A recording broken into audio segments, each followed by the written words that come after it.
एक हांडारोक गांव था। वहां हरजी पटेल नामक एक किसान रहता था। हरजी पटेल की अवस्था ढल चुकी थी। काम काज कुछ होता नहीं था। राम नाम की माला फेरने के दिन थे, परंतु इनका मन स्थिर नहीं था, इसलिए कुछ सूझता नहीं था। इनके लिए तो ईश्वर के घर का दरवाजा खुल चुका था। हरजी पटेल का बेटा मेपा का विवाह शहर में हुआ था। बहू का नाम चंपा था। वो शहर की रहने वाली थी, इसलिए गांव में मन नहीं लगता था। 8-10 दिन होते होते तो उसका मन गांव से उचट जाता था। वो मेपा की आज्ञा लेकर पीहर में मन बहलाने चली जाती। बाकी आमतौर से चंपा चतुर सुजान और गुणवान थी। काम करने में भी होशियार थी। मेपा को लगता था कि ऐसा ही होता है। पीहर की माया एकदम कैसे छूट सकती है। दिन बीतने पर इसका मन यहाँ अपने आप ही लग जाएगा। परंतु हरजी पटेल का जीव घुट रहा था। उसको लगता था कि बहू इस प्रकार बर्बादी करती रहेगी तो उसको ढंग पर लाने में बड़ी कठिनाई पड़ेगी। भला पीहर में ऐसा क्या रखा है जो इससे नहीं कही जाती। मेपा तो तमाम दिन खेत के काम से ही छुटकारा नहीं पाता है, इसलिए इसे किसी की अधिक परवाह नहीं है। जमाना बदल चुका है, ऐसा कुछ हो सकता कि इसे बंधन में रखा जा सकता। मैं हूँ ही कौन? हरजी पटेल। अच्छे अच्छों को मैंने जमीन दिखा दी थी, तो एक बहू की क्या बिसात। इस प्रकार खोखले मुख से बड़बड़ाते हुए मूंछों पर हाथ फेरकर खनखार दिया। हरजी पटेल चल दिए शहर में और बहू को बुला लाने। उसने मन में निश्चय कर लिया था कि घर के दरवाजे पर बैठा रहना और बहू पर नजर रखना। मेपा सवेरे ही उठ बैठा और जरूरी कामों से निपटने गांव की सीमा पर चला गया। चंपा ने धड़ाधड़ घर का काम करना शुरू कर दिया। कुएं पर 5 घड़ा पानी भर लिया। रांधने खाने का काम काज निपटाकर मेपा का खाना खेत पर पहुंचा दिया। कूड़ा करकट झाड़ लगाकर साफ किया और दोपहर का समय निकल गया। मेपा सुबह से कपड़े पहनकर चला गया था। चंपा तसले में कपड़े रखकर पानी की बाल्टी लेकर कुएं चली गई थी। हरजी पटेल तो बैठे हुए बहू क्या करती है यह देख रहे थे। मानो कि चंपा के ऊपर पक्का पहरा लगा रखा है। कुएं के किनारे 4 मुसाफिर खाना खाने के लिए आ गए। कुएं के पास ही नीम का छायादार वृक्ष था। उसकी छाया में चारों बैठ गए और रोटी खाना शुरू कर दिया। कुछ देर बाद चारों में से एक खड़ा होकर बोला कि चलो अब पानी पी लिया जाए। ऐसा कहकर वे तो चंपा जहाँ कपड़े धो रही थी वहां जाकर कहने लगे कि बहन पानी पिला दो। भाई, पानी की गागर भरी हुई है और दूसरी भी भर दूंगी, परंतु तुम्हारी जाति क्या है? हम तो मुसाफिर हैं।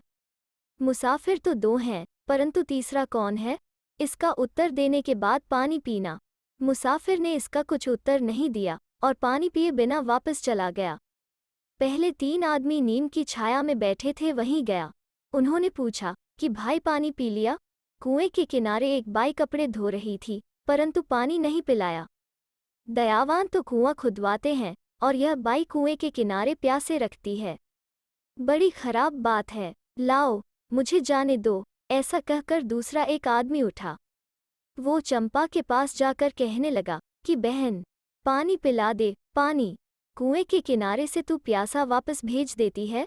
दयावान कुआं खुदवाते हैं और तू वापस भेजे। यह कहाँ का न्याय है? भाई, यह एक गागर भरी हुई है और दूसरी भर दूंगी, परंतु मैं तुमसे पूछती हूँ कि तुम हो कौन? हम तो छैला हैं। छैला तो 2 हैं और तीसरा कौन? इसका उत्तर दो और पानी पी लो। अगले को कुछ समझ नहीं पड़ा, इसलिए उसने कोई उत्तर दिया नहीं और पानी पिया नहीं। मकान के दरवाजे बैठे हुए चंपा पर कड़ी नजर रखते हरजी पटेल का जीव थर थर कांपने लगा। उसने मन में सोचा कि ये ही है भगाने वाले, दूसरे कोई नहीं। देखो न, बाहर फिरती हुई इनसे कानाफूसी कर रही है। दूसरा मुसाफिर भी नीम के नीचे वापस जा पहुंचा। उससे तीनों ने पूछा कि क्या कराए?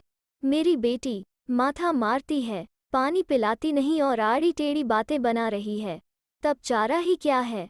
मैं पी आऊं? तीसरा मुसाफिर खड़ा हुआ और चंपा के पास जाकर बोला, बहन, पानी पिला। पूरा कुआं पानी से भरा हुआ है और तुम प्यासे रखती हो, यह भी कोई बात हुई? भाई, धीरज रखो। एक गागर भरी हुई है और दूसरी भर दूंगी, परंतु तुम हो कौन? हम तो हैं गरीब। गरीब तो 2 ही हैं, तो तीसरा कौन?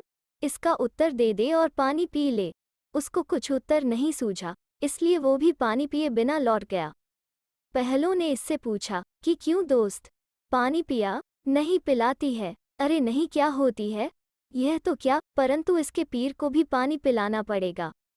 ऐसा कहकर चौथा एक आदमी बचा था, वो कुएं पर जा पहुंचा। उसने जाते ही आड़ा टेढ़ा बोलना शुरू किया, फिर कहा कि पानी पिला दे न मेरी बहन, पिलाना होवे तो। हमको प्यासा रखकर तुम्हें क्या मिलेगा? दयावान कुआं खुदवाते हैं और तुम पानी पिलाने से भी इनकार करती हो। पानी की मैंने ना कब करी, परंतु तुम हो कौन? जो और है वही। ऐसा कहकर वो फिर अनसुन बकने लगा। फिर उसने कहा कि मैं नहीं जानता। चंपा उसकी ओर देखती रही। हम तो हैं गैल हागरा। गैल हागरे तो 2 ही हैं, फिर तीसरा कहाँ से आया? इसका उत्तर दे दो और पानी पी लो। इस प्रकार तो हमसे उत्तर दिया नहीं जाता। जाओ, उत्तर नहीं देता। तुम्हारे पानी पर चांद उगा है, दूसरे से ही पी लिया जाएगा। ऐसा कहकर मुख आगे और पूंछ पीछे करके वो लौट गया। चारों ही मुसाफिर कुएं के किनारे से प्यासे लौट गए। इधर हरजी पटेल के मन में वहम के बादल घिर आए। उसको लगा कि मेरे बेटा ये ही भगाकर ले जाने वाले, दूसरा कोई नहीं।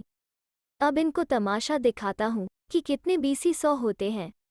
हरजी पटेल ने किसी के गिरवी नहीं रखा जिससे दब जाए। गंगा जमुनी ने हुक्का गुड़गुड़ाना छोड़ दिया। वो तो लपकर खड़ा हो गया और पहुंच गया दरबारगढ़ के दरवाजे पर। दूर से ही पुकारने लगा, बापू, फरियाद फरियाद। सवासर अफीम का कसुम्बा लेकर गद्दी तकिए के सहारे बैठे हुए बापू ने जोर से आवाज लगाए, अरे क्या है? हल्ला मचाता क्यों आया है? 12 बरस के बापू सीधे बैठ गए और बोले, तुम्हें कौन निगले जा रहा है? हमारे बेटे की बहू को भगा ले जाने वाले अपने गांव की सीमा में आ पहुंचे हैं। 4 आदमी हैं। अरे कौन है बाहर? एक बुलाने पर 81 सिपाही प्यादे हाजिर हो गए। जाओ, हथकड़ियां लेकर पहुंचो और उन हरामखोरों को यहाँ हाजिर करो। सिपाही प्यादों के साथ हरजी पटेल दौड़ पड़े। आगे से ही उंगली उठाकर उसने कहा कि वे रहे चारों। 3 टके की नौकरी और 12 खंडो मिजाज। सिपाही प्यादों ने चारों को हथकड़ी पहना दी और ले गए दरबारगढ़ के दरवाजे पर। उन चारों ने बहुत पुकार मचाई, परंतु वहां सुने कौन? सिपाही प्यादों ने कहा कि बापू, चारों को पकड़ लाए हैं। हमारी नजरों के आगे इन काले मुख वालों को मत लाना। इन्हें तो अंधेरी कोठरियों में बंद कर दो। चारों को ही 4 कोठरियों में अलग अलग बंद कर दिया। हरजी पटेल घर चले गए। चंपा कपड़े धोकर आ गई। कपड़े सूखने के लिए डालकर वो बचा हुआ काम निपटाने में लग गई। दरवाजे पर बैठे हुए हरजी पटेल बड़बड़ा रहे थे, बहू, कई दिन से तुम्हें भगा ले जाने की कोशिश कर रहे थे, परंतु आज तो इन तुम्हारे लोंडों को बंद करवा दिया है।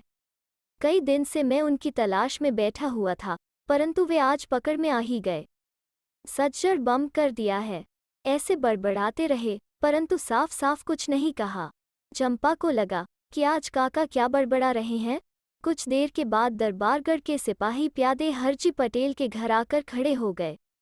उन्होंने चंपा से कहा कि अरे बाई, तुम्हारे काका क्या कर रहे? अब चंपा के मन में तुरंत शक पैदा हो गया कि काका ने कुछ कर डाला है। बुढ़ा तभी कुछ बड़बड़ा रहा था। चंपा ने कहा कि सुनो भाई, दरबारगढ़ से बुलावा आया है, इसलिए कुछ तो मामला होगा ही। सिपाही प्यादों के साथ चंपा पहुंची। दरबारगढ़ के दरवाजे पर खड़खड़ जूतों की आवाज करते हुए हरजी पटेल पीछे चल दिए। चंपा एक तरफ घूंघट निकालकर सलाम करके खड़ी रही। दरबार ने कहा कि इसमें तुम क्या जानती हो? किसमें? तुम्हारे सासरे में ये चारों ही आए हैं ना? चंपा ने तुरंत इन चारों के विषय में जो कुछ बीता था वो साफ साफ कह सुनाया। सुनकर दरबार सावधान हो गए। उन्होंने कहा कि यह सभी बात सत्य है, परंतु यह बताओ कि वे 2 मार्गी कौन हैं? चांद और सूरज, 2, तीसरा कोई नहीं। और छैला कौन है? वे भी चांद और सूरज, क्योंकि ये दोनों ही बन ठन कर चलते हैं। और गरीब कौन? गरीब भी चांद और सूरज, 2, तीसरा कोई नहीं, क्योंकि इनके काम में कोई कमी बेसी नहीं। इन्हें तो रोजाना अपना काम करना ही है। कान के कोने को पकड़कर बापू बोले कि यह तुम्हारी बात 16 आने सत्य है। और ये 2 गैलहागरा कौन? आप और मेरा सासरा, 2। इन्होंने तेल नहीं देखा, न तेल की धार देखी, और आपके पास फरियाद कर डाली, और आपने भी अंदर हाथ डालकर कुछ छान नहीं की और हुक्म छोड़ दिया।